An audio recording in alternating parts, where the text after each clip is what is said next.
Hi, everyone. This is Sanaya, and I'm back with you on a new episode of the Project Loving Myself podcast. In this episode, we are going to talk about some very, very deep issues that a lot of people are struggling with, like depression, anxiety, and stress. So I found out recently that we have our very own Helen of Troy story here in the Philippines. But instead of the face that launched 1,000 ships, our guest today launched a jump rope, the Adarna rope, which is a tribute to her being the fitspiration that has encouraged Filipinos to start using a jump rope in their fitness routines. The rope is also inspired by the mythical Ibong Adarna bird of the Philippines, known for its stunning color and healing magical powers, which in so many ways is a metaphor for the modern-day Filipina that Ellen Adarna represents. Someone who has touched and inspired many Filipino hearts with her love and honesty. She has graced the covers of every major magazine in the country, consistently dominated every sexiest woman list year after year, and appeared on a number of Kapamilya shows. She is no doubt girl on fire. But what stands out about Ellen is how she broke taboos on talking about mental health. Diagnosed with depression, anxiety, and post-traumatic disorder, Ellen found her way back out from a black hole to 101% by going through a mental training program in Bali, Indonesia. We're going to find out more about how she conquered her mental health challenges to becoming the advocate of mental health and well-being that she is today. Join me as we explore Ellen Adarna's journey back to well-being and health. Hi, Ellen, and welcome to the Project Loving Myself podcast. I'm so glad to have you on the show today. Hi, Ellen. Welcome to the Project Loving Myself show. I am so happy to have you here with me. Oh, thank you. Thanks for having me. So, Ellen, you have quite a story. You have such an amazing journey back from depression, anxiety. I mean, you've come a long way.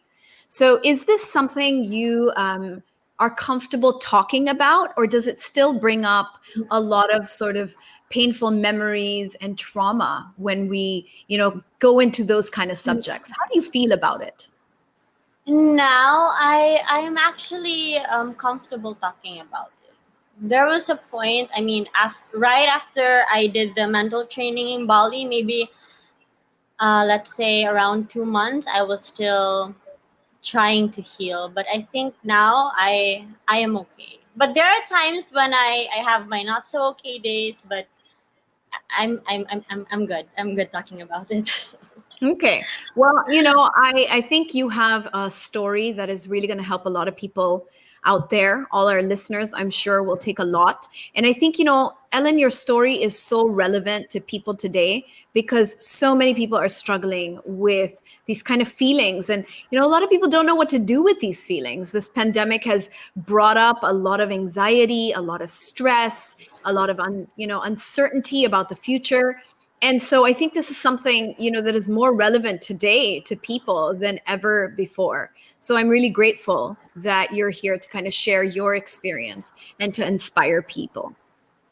Now, I want to rewind a little bit. So before we get into sort of what happened, tell me about your acting and modeling career. You actually came from an entrepreneurial background and you went into entertainment. So was that something that was like really thought out? Like you always wanted to go into acting and modeling, or was it something that, just came suddenly into your life?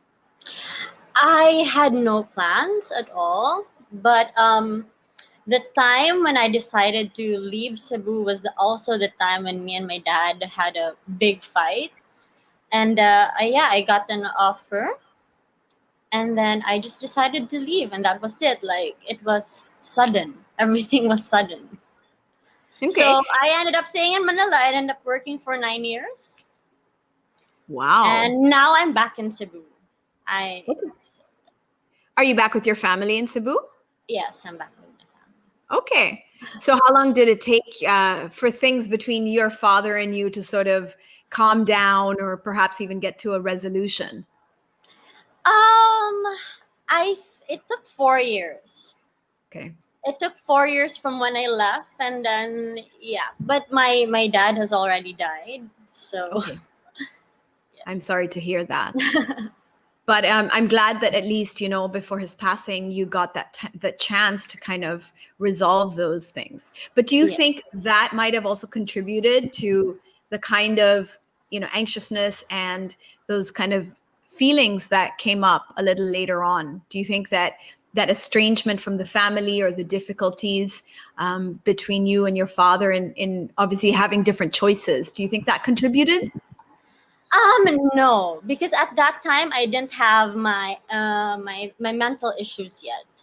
Okay. Um, the issues started coming out maybe 3 years ago. Okay. So yeah, when I was younger, I didn't have problems. Nothing. Okay. I was a So free spirit. I was a happy girl. amazing. So tell me about what was going on, Ellen, around 3 years ago in your life. Like, what was happening that led up to all these different symptoms or these different feelings and emotions that were sort of coming up that was a little bit difficult to deal with at that time? So yeah, it started when I was 27.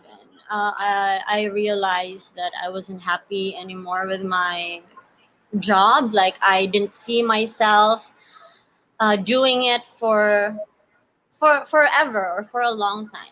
Okay. So it started there, and it wasn't that much of an issue at that time. I thought so. I wasn't happy with it, and all of a sudden I got pregnant, Okay. and my pregnancy was really hard. My doctor advised me to just stay in bed for 3 months because I was bleeding. So yeah, that was the start of me leaving showbiz industry because I had a very difficult pregnancy, and plus my relationships with other people weren't so good also. So it was just I was just not in a good state. And 3 weeks before my 3 weeks before I gave birth, my dad died. And yeah, so with all of that combined, I went into a downward spiral. I And mean, plus pregnant. the postpartum, the hormones, it's really not something you can control. So I lost it. You know what, Ellen? I think that was probably what really made it so difficult is because, when you're pregnant, all those hormones, and then postpartum is usually the time where you really need a lot of support. And if you're Yeah, already struggling with a lot of different things going on, I can imagine how difficult it must have been for you. yeah, it was very difficult. Like it was very difficult for me. So, how? I thought I wouldn't like because I was a very happy and confident. I was always happy and confident. I mean, I trusted myself. I knew what I was capable of. And then when right after I gave birth, I just didn't know what was happening. I didn't know what happened to me. I didn't know who I was anymore. So, yeah, it was very hard. So, Ellen, so that challenge of becoming a mother and your life is not just about living for yourself. Now you're thinking about somebody else and you kind of almost lose your identity for a while because it's a lot of changes in your life, right? Yeah. So you're coming from a situation where the relationship, so the support system wasn't there. And Yeah. then you were you were questioning your career. You are in bed rest for 3 months, plus the postpartum. I mean, you put this all together, and this is already the stage was set for the kind of emotions and challenges that you experienced. So, Yes. when did you start to realize, Ellen, that this was a problem? Like, when did you realize that something was going on that you And I would imagine you were the type of person who thought you could pretty much handle things, but suddenly things got a little out of hand. Yeah. So when did I realize? What do you mean? When did I realize? Like, when did I know that it was really something very serious, or like Yes. when I knew that okay, this is not. Oh, okay. So I knew that something was going on, and it started with because I was have me and my ex at that time. We weren't. Our relationship was very unstable, so we also did counseling at one point. Okay. So it started there, and then I was talking to the therapist, and then uh, and then yeah, I was just talking to her, and eventually um, I spoke to my aunt, who was a psychiatrist in the States, and yeah, she diagnosed me with all those. Okay. So I knew right after I gave birth that I was going through something. Something wasn't right. Ellen, I work with a lot of people who are going through similar things. And what's interesting to me is actually this is so common. A lot of women, especially after childbirth, go through this kind of, hormonal difficulties. Your hormones are kind of raging, they're out of balance. So, of course, you feel really sensitive. I remember crying a lot after I No, got pregnant in that after first you got month. pregnant or after you gave birth? After I gave birth. Yeah, I was extremely happy during pregnancy, but after giving birth, and I had a pretty easy birth, I had an easy pregnancy, but after I Oh, gave birth, I remember just not feeling like myself, and the lack of sleep because of the yeah. breastfeeding and taking care of the baby, you're recovering, and like I think it's just it was so it was like I remember feeling in like the twilight zone, like things didn't quite make sense. Like it And was back to zero. exactly, I don't know this. Like, what am I doing? what am I doing exactly? And and I'm a very strong person, and plus I'm a healer.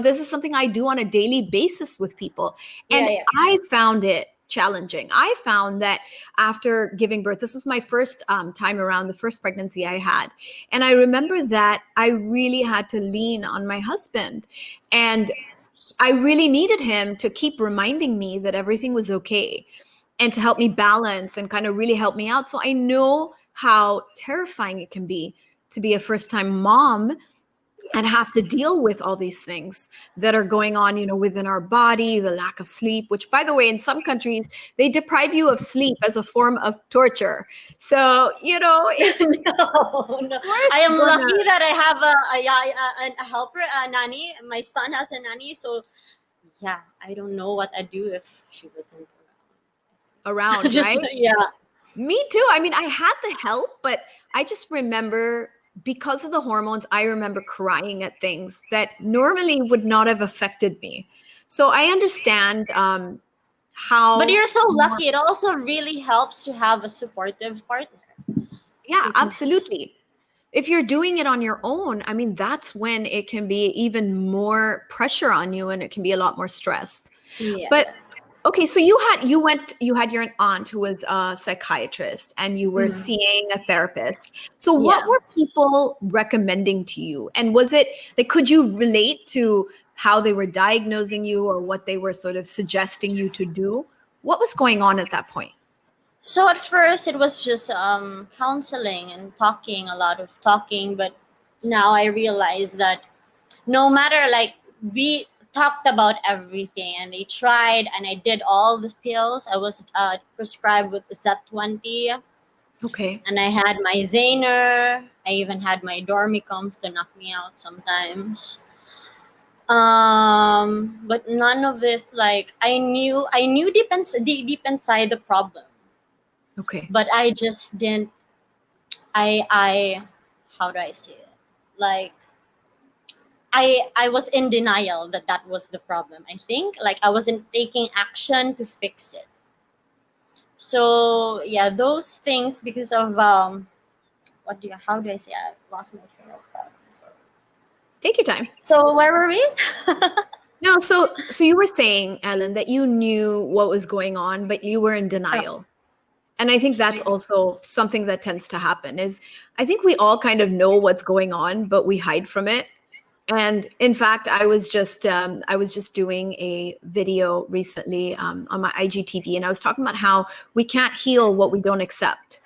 And most of the yeah, time, right? Most of the time, the yeah, things that are still kind of unresolved in our life are things that we can't accept yet. We can't face or confront.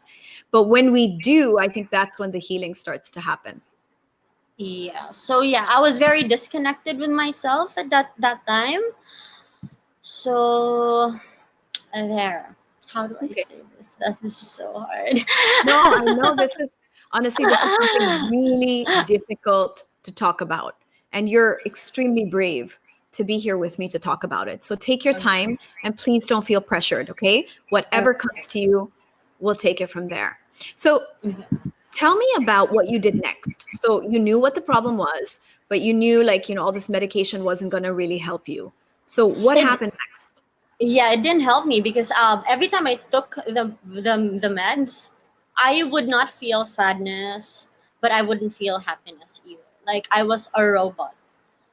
So and yeah, the whole time I was just lying in bed. Like I do not want to move. I do not want to do anything because I do not feel anything. Wow. So I was like, I told myself I couldn't do this. Like this is not working. If this is the kind of life I am going to live forever, this is not Not worth what it. I want. I am gonna die, I think, or I'll end up killing myself. And I understand why people, think about suicide because it's just so sad. If that's the quality of life you live, or Yeah. you think about that. Oh my God, this is the kind of life I'm going to live forever. So Yeah. yeah, and I was open about it to my friends, my close friends. And then I met Sam. Sam Okay. is the one who did the program before me, and she also went through the same things that I did. She did the program a year before I did it, and she was better. She didn't have anxiety anymore. She didn't have depression anymore, and she was doing really well. And so I talked to her. I was like, I am interested about what you did. And then she told me everything about it. And I was like, okay, this is my last resort. I'm really desperate and I am going to do this because what's to lose, right? Right. So there, I signed up. And so this program, it actually asked you to go to Bali, right, for some time? Yeah. The program was 2 weeks. Okay. And did you know what you were getting into? Like, did you know what was going to happen, or you just sort of dived into it because it helped your friend? I'm sorry. Did you know what was going to happen in the actual program? What was going to happen, but it's you don't really know unless you're there, unless you're facing it. So I knew it was going to be hard, but I didn't know it was going to be that hard. Like there were times when I was just, I would think that maybe I should just try to escape or pack my bags and go home because it was very, very, very intense. So So what happened there? Like, what are the things that you had to go through, and how do you think it helped you? so yeah, they use the body to get to your mind. So Okay. there are a lot of physical exercises, like very tiring physical exercises. And also it was a lot of introspection. It was like going to school, but I was just studying myself, my thoughts, and my emotions. Wow. It actually sounds really beautiful. It sounds like you were in there to learn like life skills, things they actually don't teach us in school. Exactly. And also they it is ancient philosophy. It's Zen philosophy. Okay. So yeah, in Zen philosophy, there's nothing, they don't call it depression or anxiety or whatever, or PTSD. They call it a disbalance. Right. So there they taught me to balance things again, to balance everything, my mind, body, and soul. So the cause of my depression and all that I was feeling was just really a disbalance. Like there's something that wasn't doing well in my like mind goals or body goals or soul goals, and they really explained it well. So the fourth day the fourth day after, so the first day I applied that Zen philosophy, and then the fourth day I was fine, like everything made sense. I was like, okay, now I know Wow.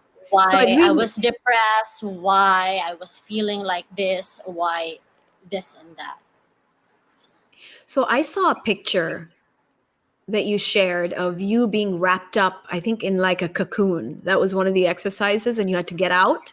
Can you Yeah, tell the me a cling little wrap. bit? Yeah, the cling wrap. That was it. Can you tell me about that experience? So that was to bring out my anxiety. So these were the exercises, like they bring out your issues. So that was like an anxiety exercise, and I didn't know that it was an anxiety exercise. They didn't let me know. I just realized that, oh my god, I'm going to die. This is like anxiety, I'm going to die, when they Right. wrapped me here like very tightly. So yeah, they had to bring out my anxiety for me to face it face to face, like intense in my Wow. face. So yeah, that was to bring up my anxiety, and the lesson I learned from that exercise actually was that it it is just passing. Like before, when I was anxious, I would take a pill or like panic or do something crazy, right? But this one, I had to stay still. I had to breathe and to just let it pass, and it does.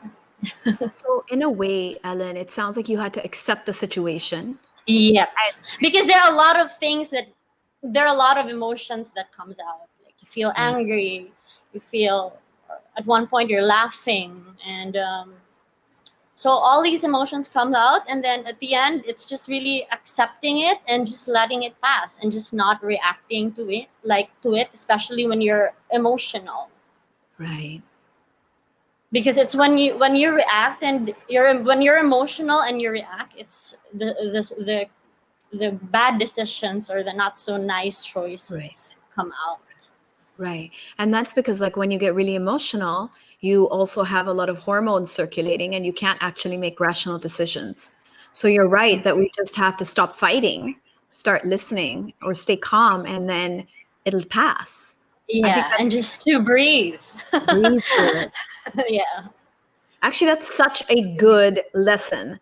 Just whenever we're faced with challenges, breathe through it, Yeah. relax, stay calm. It's going to pass Because yeah, it's not gonna be like that forever. forever. So true. So this program for 2 weeks, essentially, I would imagine, pushed you to have to deal with a lot of these emotions that Yeah. most of us tend to kind of hide under the rug, right? We pretend it doesn't exist or we That's ignore why it piles up and then it just goes out. And erupts. then you Yeah, have a disbalance. You have this issue and you have that issue. right, Because you don't really face it. You don't solve it. You don't right. get to the bottom of it. So it's like a funnel that's like stuck. Yeah, So in Zen philosophy, it's not flowing. It's supposed to be flowing. The good and the bad flows in and out. right. And I think most people are actually doing this on a daily basis. Things happen and we just bury it. We don't resolve or confront or deal with it. And eventually it just kind of erupts, or there's an outburst, or there's a breakdown. And that's why a lot of people have these nervous breakdowns, or they have panic Yeah, attacks. Or yeah, a situation like the pandemic makes all of this come to the surface, and suddenly we don't know how to deal with it. yeah. So, how did you feel, Ellen, at the end of the 2 weeks? You went through all these, challenging exercises. You confronted, you introspected, you understood what was going on. What happened after 2 weeks? It was the I was a different person. Like, if I think about it, or at that time, like 2 weeks ago, I was this. I was lost. Right. And then after that 2 weeks, I was brand new. So it was like a paradigm shift. Like, everything just changed. My mindset changed. My rituals. I had rituals. My everything changed. And So when you yeah. went back home, how did the people around you react? Like, did they suddenly feel like the Ellen they knew was different? Or was it actually an adjustment for you to come back to what your life used to be like with the same people? So after I had to cut, I had to cut Bali short because of the pandemic. I didn't finish the program. I still have 2 exercises left. Wow. But because of the pandemic, I had to come back. So I was actually ready for this mentally. Like, people ask me, or what have you been doing, or how are you, during this time? I was like, I am actually having fun. Of Is it course. right to say? Because yeah, I think I was trained for this. Like, right after, I didn't even finish the program, but I was trained for this. This is what I trained for. Wow, look at the synchronicity, like the timing. Imagine if you hadn't been in Bali right before the pandemic, you would have a completely different experience of the pandemic. I know. I And was so thankful. seriously, and you know what? I don't think it's wrong to say that you're okay and that you're actually enjoying this time, because all of us are having different experiences. And I think we need people like you to show people that it doesn't have to be all negative. It doesn't have to be so difficult and challenging, that if you're mentally prepared, you can actually find the silver lining, in every dark cloud. You can find a way to turn the situation around so it's a positive experience. And that's what you did. Yeah. That's the inspiration to people, right? Yes. And Wow. yeah, this is why I started doing jump rope. This is how it started. Okay, so tell me about that. Tell me about this jump rope, because you've definitely inspired a lot of people with this. So tell me about the jump rope. How did you get from, coming out of Bali, coming back to Manila, and then now this? Oh, okay. Because so how do I say this? We were trained. I was trained in the program that exercise is really important. So it's a balance of the mind, body, and soul. This is the body part, and you really have to move. And because it was quarantine and we were just at home, it was only jump rope or for cardio, right? You can't really go out for a jog, so it was jump rope. And I have been skipping and jumping since I was a kid because of gymnastics. Okay. So this is why I think people were like so amazed, like, how do you do that? How are you able to do that? It's because I've been doing it since I was a kid. And that's how it picked up, because people thought it was cool doing tricks and all that, and then they started doing it because there's nothing else better to do. So there.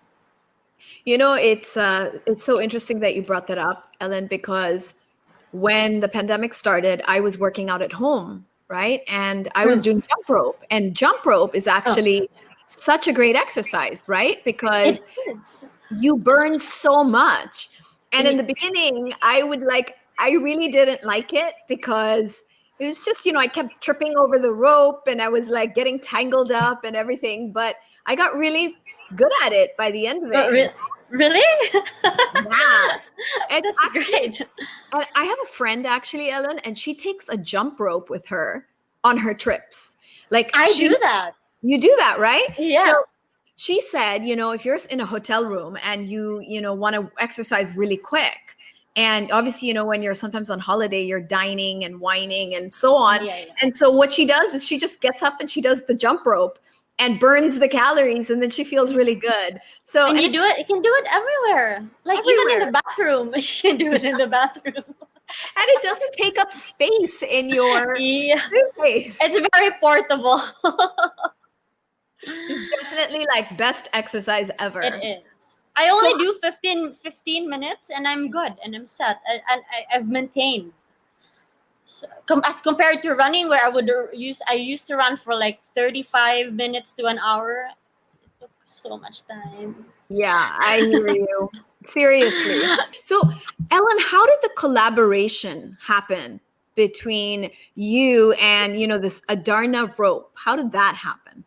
Okay, so rope flow is very different from just normal skipping. Okay. It's a different rope. It's a much heavier rope. It's if jump rope is like boxing, skipping is like boxing, rope flow is like yoga. And with rope flow, you have to flow with the rope, you have to be calm, and yeah, it's like you have to be in a meditative state. I was just going to say, it sounds meditative and very mindful. Yes. Nice. Almost perfect for what you were going through, right? This kind of new space of mindfulness and meditative and calmness. It sounds like it was perfect for you. Yeah, yeah, yeah. And it's also fun because it was something that reminded me, or I had really fun doing when I was young with gymnastics. So Right. So it brought back all those happy memories. yeah. Absolutely. Okay. So now, Ellen, you went through a really dark period. You came out of it just in time to go through a pandemic with a much better point of view and mindset. You then, you figured out how to combine your exercise with a powerful message or advocacy. So a lot of things have been kind of looking up for you now. So putting things in perspective, looking at everything you've been through, what were the biggest lessons you've learned? The biggest lessons I've learned. What did all of this teach you? Is that everything is just passing. And that is the biggest lesson I've learned, because I really thought that I was going to be stuck in that state forever. And yeah, through that training that I did also, because that was like an intense 2 weeks of just letting everything pass. So yeah, that is my biggest lesson, that everything just passes, and to embrace the dark as much as you embrace the light. Wow. Yeah, it's in the dark that that you get polished, that you learn. So there. I love that. It's in the dark that you learn, that you get polished. And I also like that you said you have to embrace the dark as much as you embrace the light. Yeah. That's so true. Wow. It really does feel like you've come out, like a diamond, like sparkling like a diamond from a dark place. Amazing. I'm just happy. I'm just really happy I'm out of it. I don't want to go back into Yeah. that state. But I am sure now that I will not, because I will not allow myself to fall into that again. So what will you do, Ellen? Like what did you learn that you're now applying to your life to make sure you will never get there again? Okay, so I just have to maintain that balance. I just have to maintain that balance. I have to meet my goals. For my mind, if I have goals and I have to to reach it. And if I don't, I punish myself. So with the program also, it's a reward and punishment system. Okay. So with the body, like let's say I'm going to cleanse for 1 week, and if I'm not able to do that cleanse, I punish myself with something like do 1,000 squats, something like that. So it's not like So it's not a bad punishment. It's like something that you have to kind of do to compensate, like, which yeah, is and still it's good something for that you. you really have to. It's like a good punishment. I don't know. I Right. don't know what to call it. It's it's discipline. Discipline. I would say discipline, because maybe Yeah, punishment sounds a bit like hard on you, you know? But I think yeah, like at the end of the day, 1,000 squats is amazing for your butt, right? I mean, that's yeah, so good for you. yeah. So it really just boils down to discipline. Like Just maintaining that balance uh, requires discipline and effort. agreed. So yeah, I was given the tools not to use. So yeah, I just have to work on it well. Okay. And how do you think now, Ellen, armed with all these new techniques and new ways, right, of handling things in your life, how do you think that's going to change the way you relate in relationships? Because I know you highlighted that your relationships were kind of not working before, right? This is And why I get like I lost my train of thought because it is a sensitive topic, and I right. don't want people to whatever pick up some stuff and like make twist it, or that's why I'm very careful about it, about that relationship. Yeah, so I'm sorry again. So, okay. So, whatever happened in the past, it happened. But Mm. now going forward, like, how do you think you will handle relationships? And what are you now looking for? Because you've changed as a person, you're not the person you were before.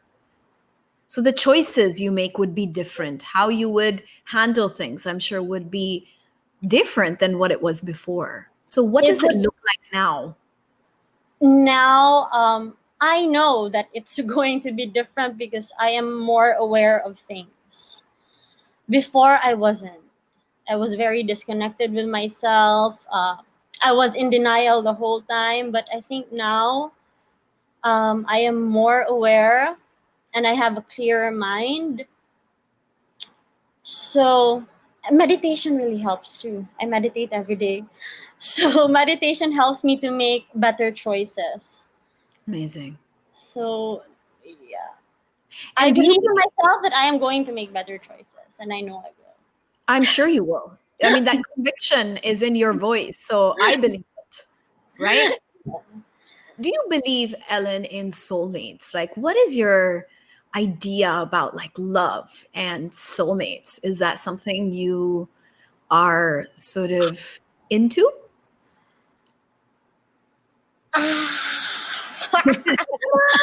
So It's I it's don't a know loaded question. if I found my soulmate. I think I think I would have been married. But I do believe in soulmates. It's just that um I haven't met the one yet. But I have friends. I've met friends, people like not a romantic partner or something that I really get to connect. So I consider them soulmates also. But Right. in a Right. Because partner, I haven't yet. that's true though. We don't, I mean, our soulmates could be our best friends. Our soulmates could be people that really inspire us or people we work with.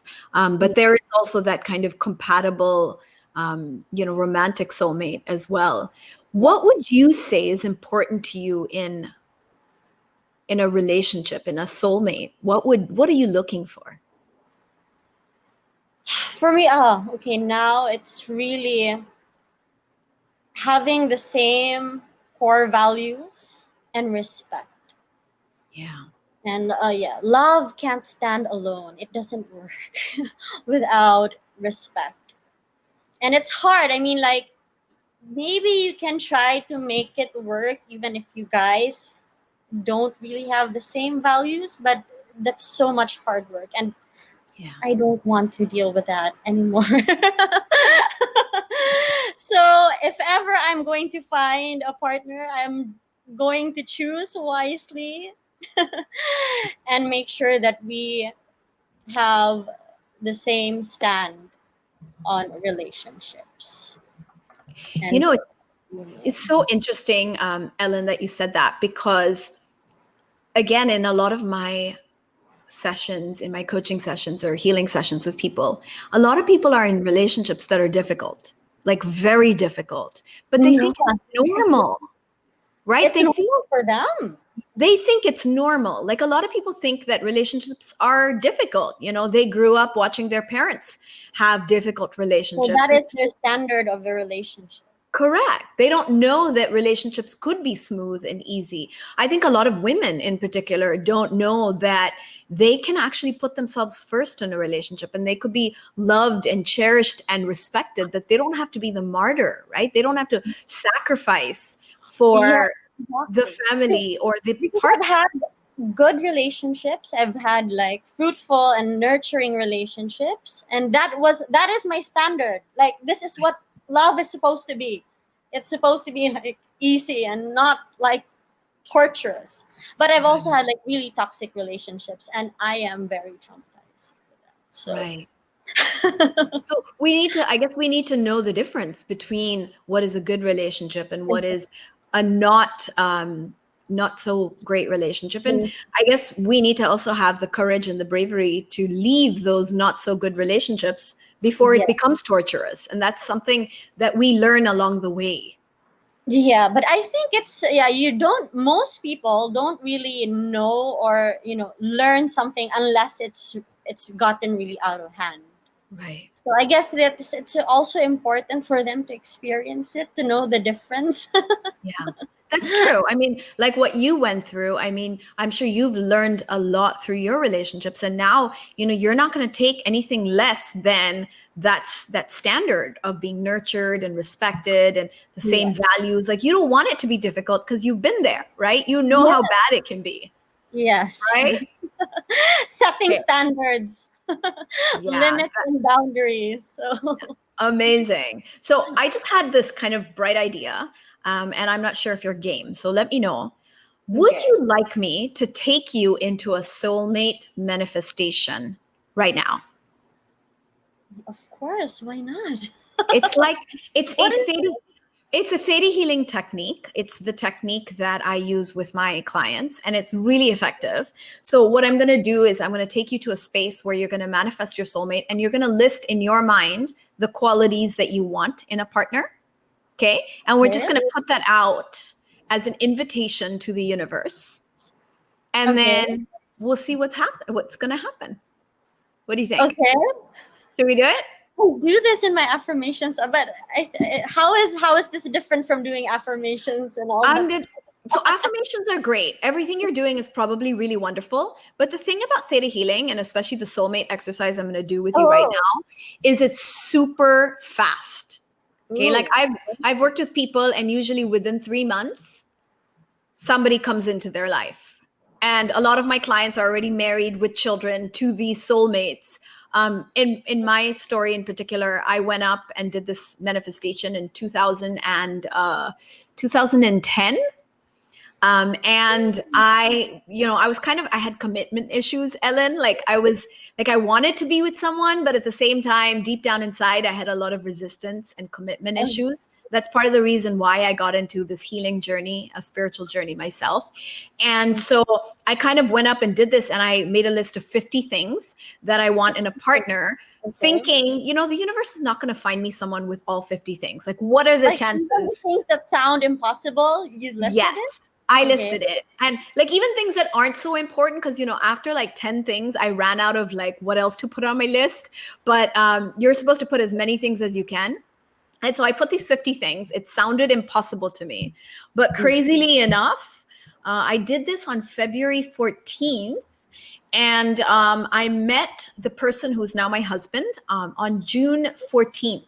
So it took a couple of months. And even though I was like completely like deep down inside afraid of commitment and marriage and, being with someone who would be the one, I was totally afraid of it deep down inside, but I was doing a lot of healing work.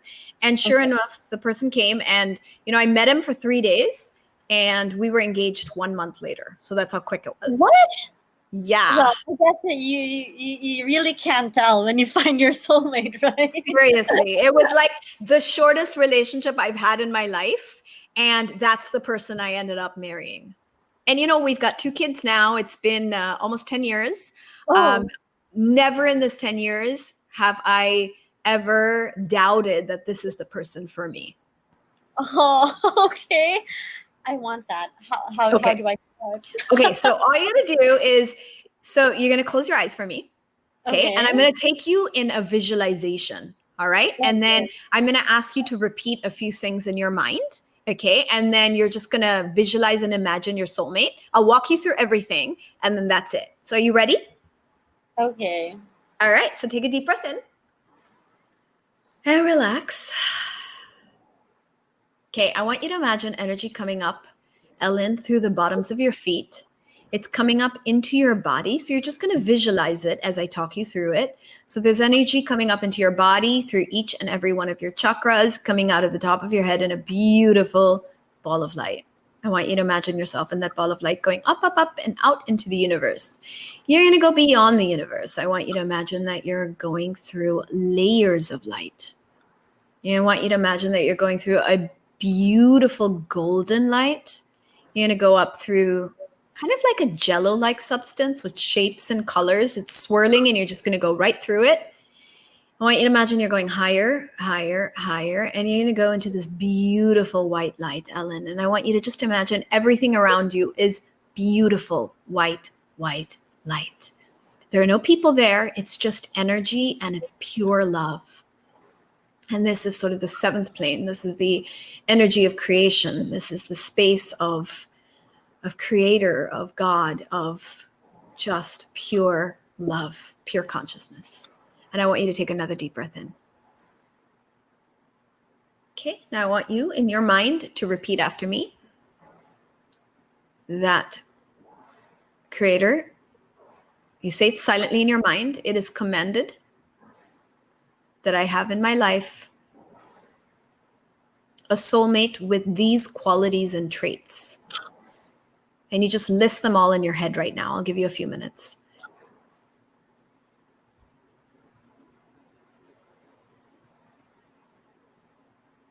List everything you want specifically.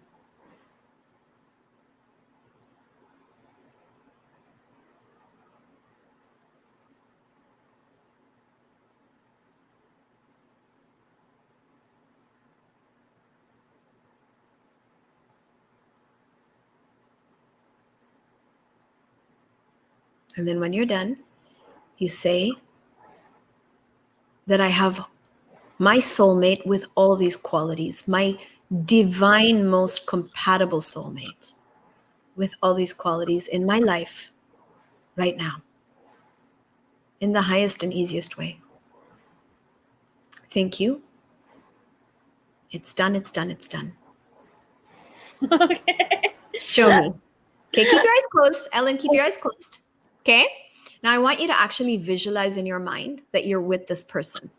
You may not see what this person looks like, but I want you to imagine and feel those feelings of being happy, excited.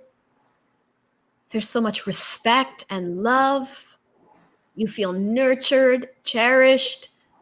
I want you to actually imagine this is there in your life and you're with this amazing person that's perfect for you. And I want you to feel that energy of love. And it's all around you. And it's in you and it's shining from you. I want you to take another deep breath in, keep your eyes closed, and breathe out through your mouth. And I want you to say in your mind, thank you for this. I accept this now. And I want you to open your eyes when you're done. All right. How do you feel? Great. So could you visualize yourself with a person like that? Yes, that is how I imagine myself. If I do end up with someone or a boyfriend, like that is what I want. Okay. So that's the thing. It's the thing, like it's what you want, but it's not what happens. Like, what's wrong with me? No, so that's what we did. Okay, we put that call out, and let's see what happens. But the fact that you could visualize yourself in that place shows me that your mind is ready to accept that kind of manifestation into your life, that you're ready for that.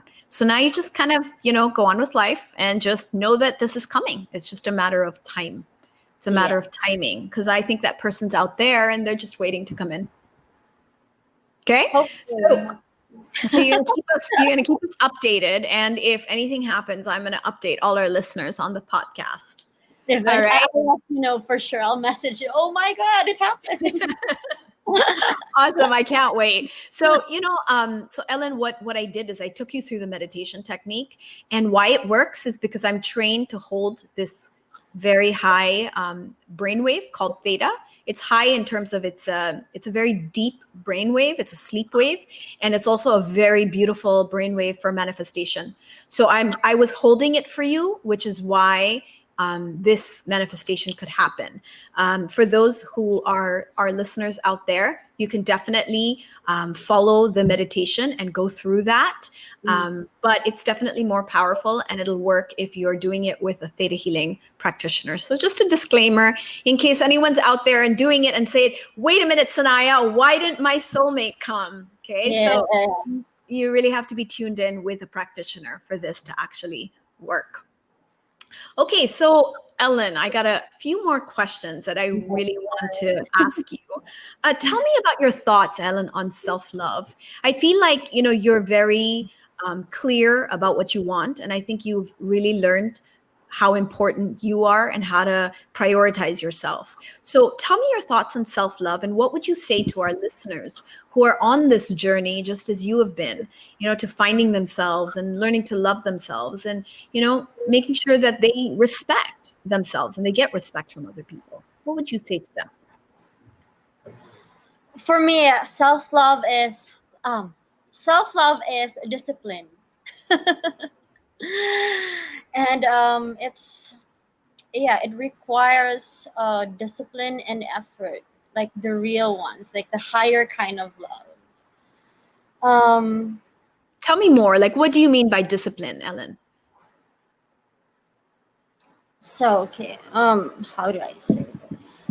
And by the way, I completely agree with you. I completely agree with you, because I've actually read about that concept, and what I know about understanding self-love as a form of discipline is it's being kind to yourself, and not just putting whatever you want in your body, right? Not just like being lazy, but it's actually being disciplined to do the things that are good for you, like meditation or rituals. Correct? It's discipline and awareness. Okay. For me, the number one recipe is really awareness, and I'm happy that through meditations I get to be more aware of things, because now that I think I'm more and I'm better at being aware as compared to before, I I make better choices for myself. So it's from food, what I do, my decisions. So it really does require discipline, like introspecting, observing yourself, knowing what what do you mean, what's important or what's good for you. And I think I only I only meditation is the only tool to get to that. Did I say it right? Yeah, For you me, did. And you said something so important, Ellen. You said it's about making good choices, having the discipline to make good choices for you. It's not about just making good choices, but it's good choices that are good for you. I think a lot of us yeah, make choices and we consider a lot of other people, but we don't consider ourselves yeah. always. And I think self-love, saying that self-love is about making good choices for yourself, I mean, that's a big statement. That's actually really powerful. So I'm glad you said that, actually. That's a great tip. Amazing. Okay, so if you had to share with listeners, okay, Ellen, if you had to share with listeners something like a message of inspiration about getting through those dark times getting help when you need it, taking things into your own hands as you did, and doing something that's completely out of your comfort zone. I mean, you've actually done quite a bit to get to where you are today. What would you say to our listeners about your journey of well-being to empower them on their own journeys as well? We call this kind of like the Project Loving Myself mantra. So what is your Project Loving Myself mantra that you would share with others? Mantra. A message or a mantra? Mantra message. So it's a message that's kind of like something that they can use as maybe an affirmation, in their mind, something that they can use to kind of feel inspired and to remember that message. That you'll get through with. Everything is just passing. Yeah. And I think that's really, okay. You'll be okay. That's really the theme, I think, of today is everything will pass. So they say, right? I think they say in this too shall pass. This too shall pass. Shall pass. And I think just having that kind of in your head, this too shall pass. Everything in the end, everything will be okay. If it's not okay, it's not the end. Right. If it's not okay, it's not the end. That was my mantra when I was I remember my best friend told me that, and it has always been my mantra growing up. In the end, everything is going to be okay. If it's not okay, it's not the end. I remember I would always tell myself that when I was younger, and it really did work. It really does. Yeah. That's actually a beautiful statement too. I love that. So, wow, Ellen, this has been, I think, a very interesting conversation. First of all, I'm so excited you let me do a soulmate manifestation with you, and I'm really excited. I can't wait to see what happens. I think it brings me so much joy when I see other people in the right relationships, with people that really, really value them. And I think that everyone deserves that. I count my blessings. I lost hope. Like I wasn't, I'm not interested. Like I don't believe in that anymore. Like I'm really not into relationships. But yeah. We'll see. Yeah. I was there before I met my partner, before I met my husband, honestly, Ellen, for I think 2 years before that, I was like, I don't want to be in a relationship. It's too much work. It's very traumatic for you as well. Yeah, I had a lot of relationships that, maybe I gave a lot in those relationships and I got hurt, but I learned towards the end of it. I learned when I got into healing and spirituality that the problem was never the other person. It was always me. Yeah. And I take responsibility and accountability for the choices I made, because those were my choices that ended in not so great experiences. Mm-hmm. And I didn't know how to choose myself. And I think, I went through this self-love journey. I went through the well-being journey, which is why I'm here today on the podcast. And my podcast is about, just inspiring people and motivating them to realize that, life doesn't have to be status quo. Like life doesn't have to be whatever it is, and then it's never going to get better. It's not like that. We can actually change things. We can ask for more. We deserve what we think we deserve. So if we start to believe that we deserve a lot more, we're going to attract that. We're going to create that. And we're not going to settle for anything less than that. Yes, that's true. So I went through that and I was feeling hopeless and helpless. Like, oh my God, I'm never going to find that person. And my husband, honestly, he is a gift from the heavens. I mean, I have never met anyone in my life who loves me so completely as he does. Yeah. And, I found him when I was 30, which in my community, 30 is kind of old, but I met my husband. Well, today it's different, but like 10 years ago, and I'm from a conservative, like Indian community, and usually like women get married and have their children in their early 20s, right? And I was like 30 and I just met him, and then I started my sort of relationship life with him at that age. And honestly, I'd been through a lot of relationships, and this relationship with my husband is the easiest.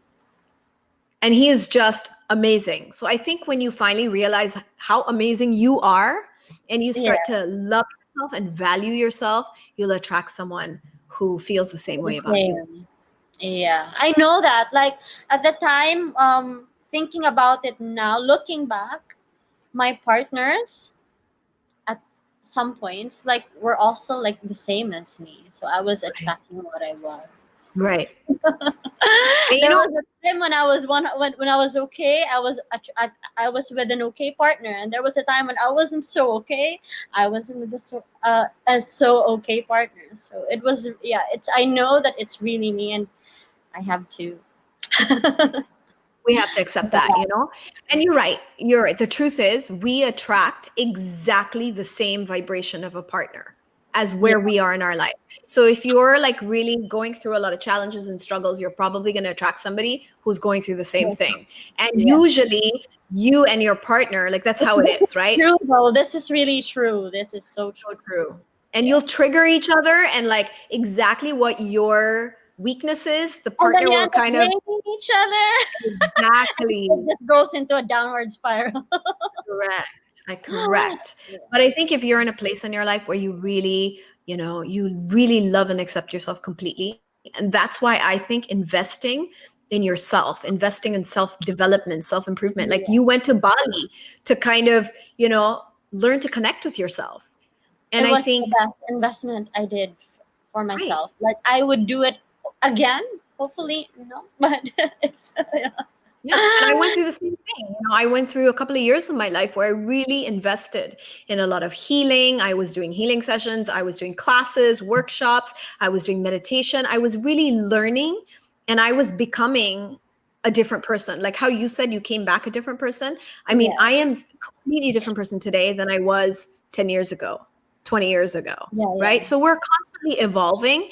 And as long as we're evolving in the positive direction, like you said, we'll always be okay. You know, things Yes. will always work out in the end. Ellen, thank you so much for sharing your story, for being so candid and honest I'm with sorry us about about earlier. It's just that I didn't want to touch that person. no problem. Of course, So I lost my train of thought. Like, I got lost because no I don't worries. know how to explain it. Like, oh, how do I explain it without, Right. Compromising another yeah, person. Yeah, I get it. And you know what? I respect your privacy. And we should all understand that what happens in a relationship stays in a relationship. But mhm, maybe what we can take out of it are the lessons. And, you know, like you said, you know, everything that you learned that will make you get into relationships where you really yeah. Although feel, I'm really, like, thinking about it, and I'm really grateful that it happened, because if it didn't happen, like, I think I would still be the same person, same unconscious person who doesn't really love herself. and that's But the thing. he taught me how Some, to love myself, so I am very grateful for that. sometimes the people who hurt us are the ones who inspire us the most in our life or who Yeah. are the catalyst for the changes, positive changes. Yeah. So we can thank those people in our life Yeah. instead of, you know, yeah. All right. Thank you so much. Ellen, if you would Thank not mind you. sharing your socials with our audience, I'm sure a lot of people might want to follow you and to, you know, stay in contact with you. Okay. Yes, I only have Instagram, and that's Maria.Elena with one L .Adarna, and that's it. Thank you so much. Thank you. Right. That was awesome. How do you feel? At first I was nervous. Because it's a big subject to talk about. Yeah, because he is the father of my son, and Okay. people are so, like, I got a lot of messages from media outlets asking about him and our status, and I just know they want something, and Right. it's not like my experience. If I tell the share of the story, it's not really something so. Yeah. And you know what? I didn't want to go there. I didn't need to. I just was more Yeah. interested in like the lessons and the In learning. my head, So like, how do I say this? yeah. No, no, no, no worries. You did great. And we kind of moved on to other subjects. So I think it went Okay. really well.